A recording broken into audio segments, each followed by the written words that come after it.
तो फिर again welcome है आपका 10 मिनट सीरीज में, जिसमें आप लोगों को सारे चैप्टर्स के 10 मिनट्स में क्या मिलते हैं, रिव्यूलिंग, एक तरह से रिवीजन मिलता है, पूरे चैप्टर का सार मिलता है कि कैसे हम कोऑर्डिनेट ज्योमेट्री हो सकती है, एपी हो सकता है, प्रोबेबिलिटी ऑफ समथिंग, कुछ भी चैप्टर हो आराम से कर सकते हैं 10 मिनट्स में। तो वेलकम है आपका इस एमआरस पे चैनल पे, ब्यूटीफुल से चैनल पे, जहाँ पे आपको सारे सब्जेक्ट के 10 मिनट सीरीज मिल सकती है। अभी हमारी मैथ की सीरीज चल रही है, अगेन साइंस की चलेगी, फिर ऐसे तैसे करके आपके सारे चैप्टर्स क्लियर हो जाएंगे।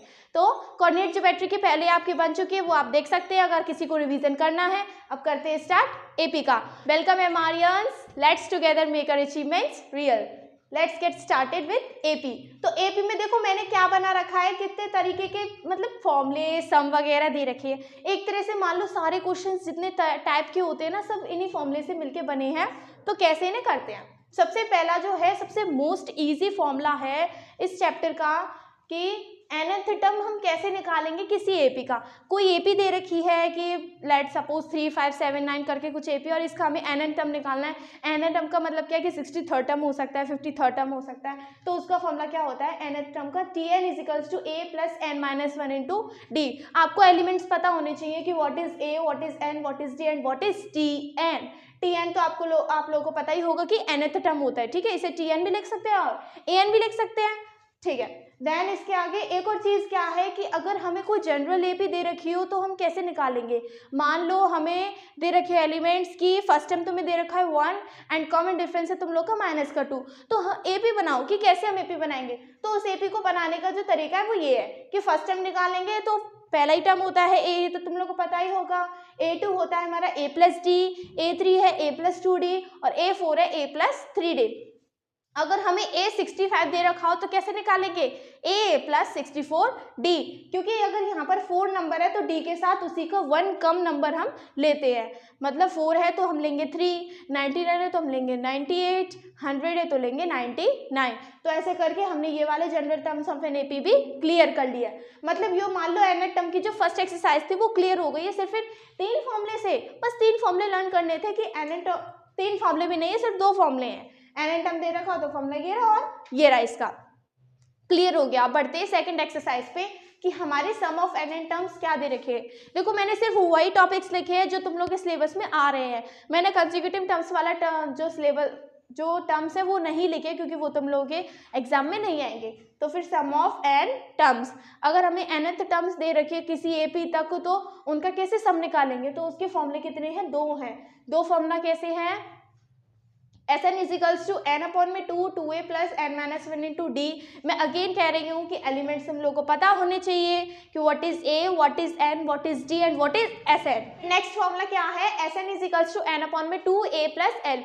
देखो तुम लोग को यहाँ पे ये दिख रहा होगा, ये समझ में आ रहा होगा कि इस फॉर्मूले से ये वाला फॉर्मूला बना हुआ है। कैसे, क्योंकि L तो हमारा Tn भी होता है देन An भी होता है, तो L का फॉर्मूला हम ये भी लिख सकते हैं।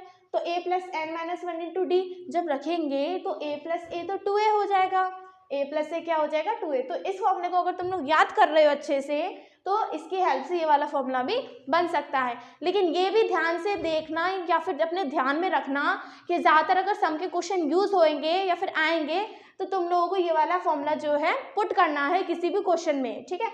इसके सारे एलिमेंट्स तुम लोगों को क्वेश्चन में इस एपी में दे रखे होंगे, तो बस फॉर्मूला याद होना चाहिए और पुट करने का तरीका भी पता होना चाहिए, जिसके लिए मैंने एपी की पीवाईक्यू सीरीज चलाई थी, तो आप जाके डिस्क्रिप्शन में जो लिंक है उसे चेक भी कर सकते हैं। थर्ड वन आता है सम मोर रिजल्ट्स। इसमें इसका क्या मतलब है कि nth टर्म तो हमने देख लिया, सम ऑफ n टर्म्स भी देख लिया, अब इनके अलावा जो क्वेश्चंस आएंगे भाई उनको भी तो कवर करना है। हमें नहीं पता ना कि nth टर्म वाले क्वेश्चन आए ही आए, तुम्हारा लक कितना अच्छा हो, या फिर सम वाले क्वेश्चन आए, इन चारों में से क्वेश्चन आ गए तो क्या करोगे।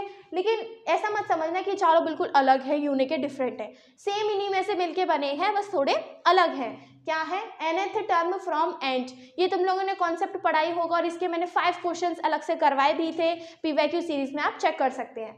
तो फ्रॉम एंड से क्या कर सकते हो, उसका फॉर्मूला है l minus n minus 1 into D. हम तुम लोग को पता है मैंने क्या बताया था, l होता है हमारा tn term, nth term last से जो होता है ना लास्ट टर्म निकालने का, तो वो होता है हमारा l।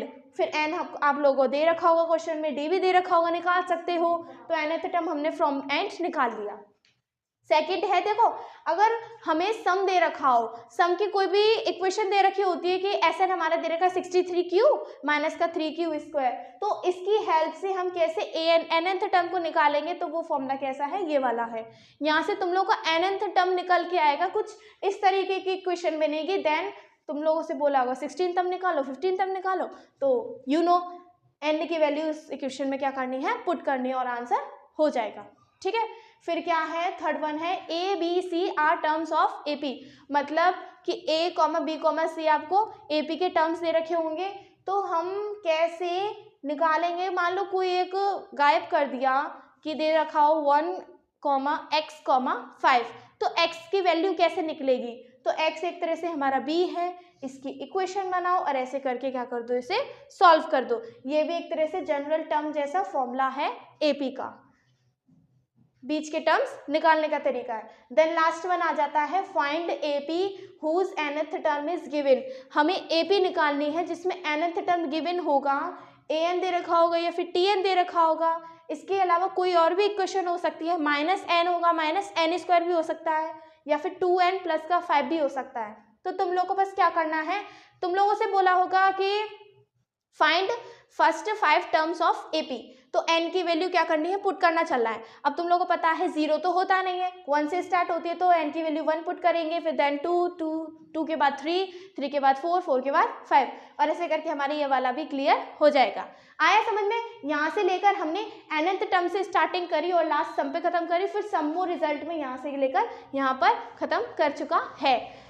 इनसे रिलेटेड ही सारे क्वेश्चंस बनेंगे। अगर ये अच्छे से कर रखे हैं तो आपके जितने भी क्वेश्चंस हैं वो सब अच्छे से भी हो सकते हैं। अगर आप लोग प्रैक्टिस करेंगे तो मेहनत करने स्टार्ट कर दो, क्योंकि 10 मिनट्स में कुछ नहीं हो रहा, आराम से इसे देख लोगे और करना स्टार्ट कर दो किसको, सैम्पल पेपर को और PYQs को। तो बढ़ते हैं फिर आगे वाली सीरीज में, आपको लोगों को पता चलेगा कि किसका 10 मिनट होने वाला है। Thank you.